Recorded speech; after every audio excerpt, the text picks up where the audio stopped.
O Banco Central completa 50 anos. Em 5 décadas de atuação, teve desafios, mas também importantes conquistas para a economia brasileira. Sobre o assunto, eu converso com o presidente do Banco Central, Alexandre Tombini. Bom, presidente, o Banco Central está completando 50 anos. Qual a importância da instituição para a sociedade brasileira? Nesse período de 50 anos, tivemos vários desafios, mas o nosso papel é assegurar controle monetário, a estabilidade da moeda, a estabilidade que diz respeito ao controle da inflação, por um lado, e, por outro lado, assegurar um sistema financeiro saudável, instituições financeiras bem reguladas e supervisionadas pelo Banco Central. Dentre esses desafios do Banco Central está o desafio de controlar a inflação. O senhor fez parte do grupo que criou as metas de inflação. Como funcionam essas metas e a importância delas para essa missão do Banco Central? Este regime, que fixa um objetivo de meta de inflação e o Banco Central persegue esse objetivo, ele é definido conjuntamente com outras políticas macroeconômicas, como, por exemplo, a disciplina fiscal e o fato do Banco Central adotar um regime de câmbio flutuante.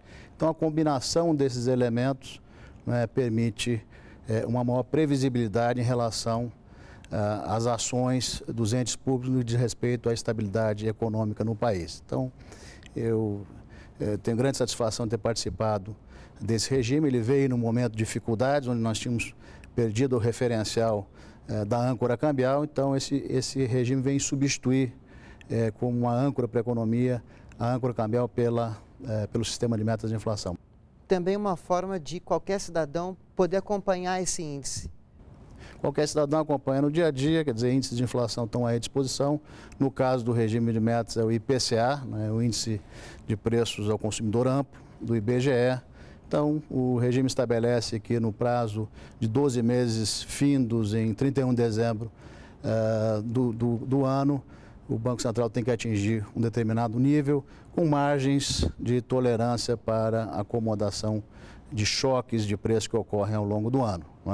Mas é um regime de simples entendimento que todo cidadão, como você falou, Paulo, pode aferir o cumprimento ou não. Nesses 50 anos, a inflação foi um desafio que acabou sendo controlada pelo Banco Central, com trabalho complexo dos funcionários da instituição. O senhor apontaria outros desafios que foram vencidos nesse período?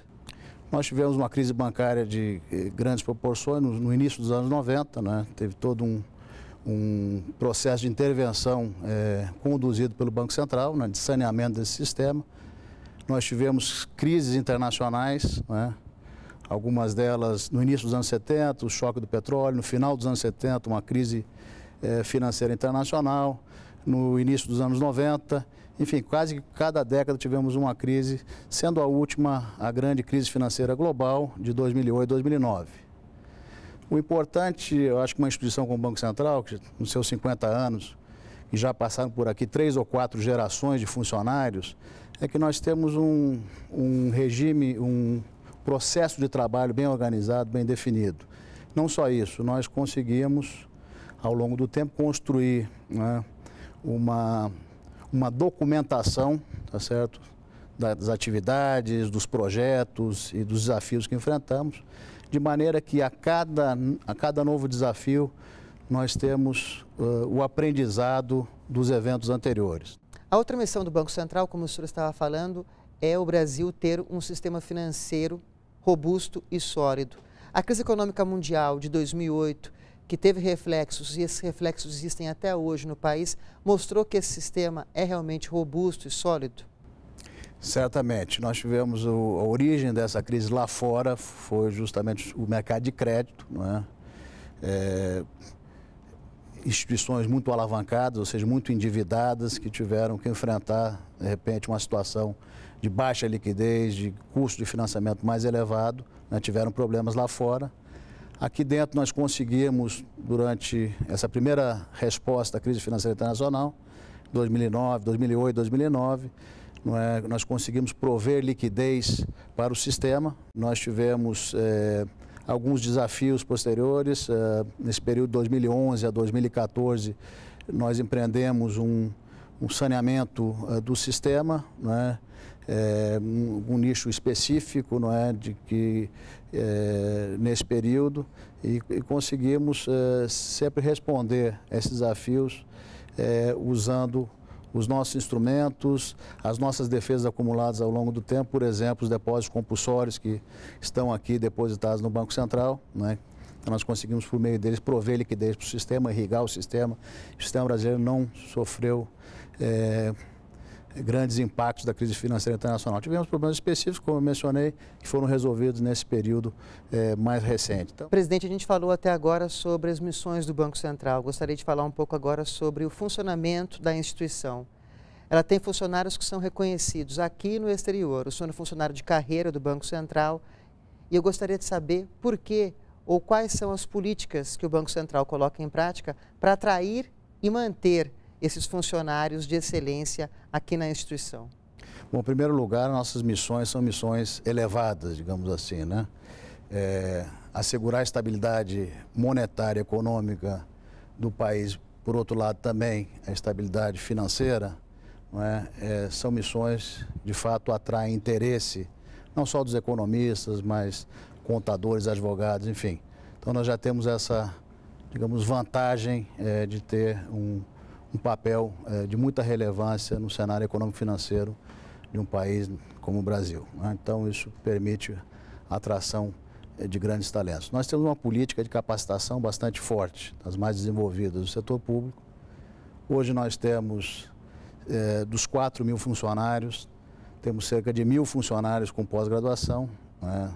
Dos mais ou menos 200 com doutorado, uns 800 com mestrado, né? Nas diversas áreas, na área financeira, econômica, enfim, contabilidade e outras, né? Então isso permite um alto nível de capacitação e de lidar com problemas complexos no Brasil. Temos também programas de mais curto prazo de capacitação, então nós procuramos estar sempre treinando os nossos funcionários. Acho que isso é bastante relevante porque o nosso universo regulado e os temas com os quais nós lidamos são temas em constante mutação e de alta complexidade que precisa não só o treinamento do trabalho, a experiência profissional, mas também um grau de avaliação, um grau de análise bastante aprofundado de temas complexos. Então, o Banco Central investe seus 4.000 funcionários, como eu falei, em torno de 1.000 funcionários têm o nível de pós-graduação e já o processo de seleção é bastante rigoroso, de maneira que nós temos um corpo bastante preparado para enfrentar os desafios que o Banco Central enfrenta. Presidente, além dessas duas grandes missões do Banco Central, ele tem uma série de atividades. E nos últimos anos, uma atividade que foi colocada em prática foi a questão da inclusão bancária e da educação financeira. O que a gente pode falar sobre isso? Quais são os destaques que o senhor pode fazer sobre essas duas atividades do Banco Central que ele vem colocando em prática nos últimos anos? Eu creio que um sistema financeiro não basta ser sólido, ele tem que funcionar, ele tem que fazer a diferença para a maior parte da população de um país, não é? Então, a inclusão financeira faz parte desse processo do sistema financeiro alcançar todos os segmentos da sociedade, né? Nós tivemos aí nos últimos anos, nas últimas décadas, mais de 50 milhões de brasileiros entraram no sistema financeiro, demandando produtos e serviços desse sistema. Então, é importante, primeiro, assegurar que esse processo se consolide, continue evoluindo, não é? Para isso, nós temos que ter regulação adequada, que dê base para produtos e serviços para esse novo contingente de clientes bancários que chega, não é? Nós temos que ter um cuidado especial também na parte da supervisão para nos assegurarmos de que os produtos que estão sendo oferecidos para esses novos clientes do sistema bancário são produtos que não criem, digamos assim, problemas e vulnerabilidades no futuro, né? Que as pessoas saibam que elas estão adquirindo, as instituições saibam oferecer esses produtos certos para os novos clientes, né? E, além disso, eu acho que um pilar fundamental da estabilidade financeira, que é uma das nossas duas missões, não é proporcionado pela educação financeira.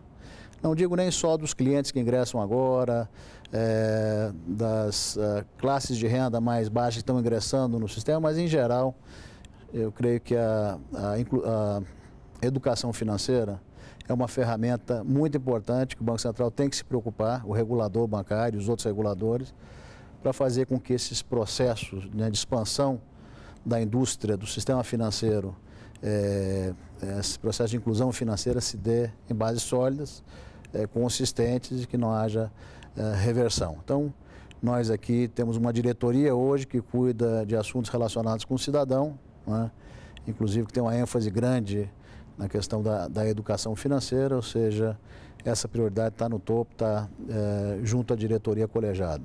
Inclusão com educação para que esse processo seja sustentável ao longo do tempo.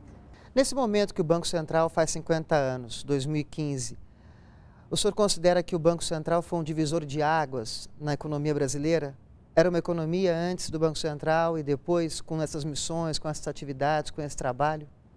Não, eu creio que ter um Banco Central que opere autonomamente para se atender a essas duas missões da estabilidade monetária e a estabilidade financeira é fundamental. Uma divisão de trabalho importante, acho que é um amadurecimento institucional de qualquer país, no caso brasileiro, isso foi feito em 65, há 50 anos, relativamente recente, mas deu uma organização diferente ao sistema econômico-financeiro nacional. Ter uma instituição dedicada a essas duas missões, acho que sim faz a diferença, não é?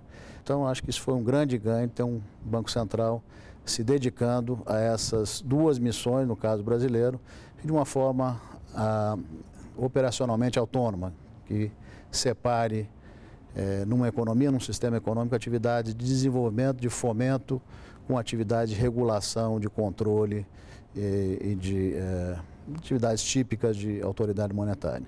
E os desafios para o futuro? Bem, um desafio é justamente o que nós falávamos agora, é consolidar o processo de inclusão financeira numa economia como a brasileira, não é? Então, isso vai requerer sempre uma atenção nossa, tanto no desenvolvimento de regulação que apoie, tá certo, produtos e serviços aderentes a esses novos contingentes, quanto na parte de educação financeira para evitar, digamos, que abusos levem a problemas à frente. Esse é um desafio. Outro desafio, que é um desafio que eu acho que os reguladores internacionalmente vêm enfrentando, não só os bancos centrais, mas também os reguladores de mercado, que é essa interseção das novas tecnologias com o sistema financeiro, né? Hoje, cada vez mais, fica mais difícil, né, separar o que é uma instituição financeira de uma instituição não financeira, né? Há instituições do comércio hoje exercendo, né, funções de entidade de pagamento, né? Hoje, e essa interseção das novas tecnologias com o sistema financeiro também torna as fronteiras nacionais menos nítidas, né? Então, esse é um desafio tanto para o regulador, não é, como licenciar essas instituições, como supervisioná-las, né?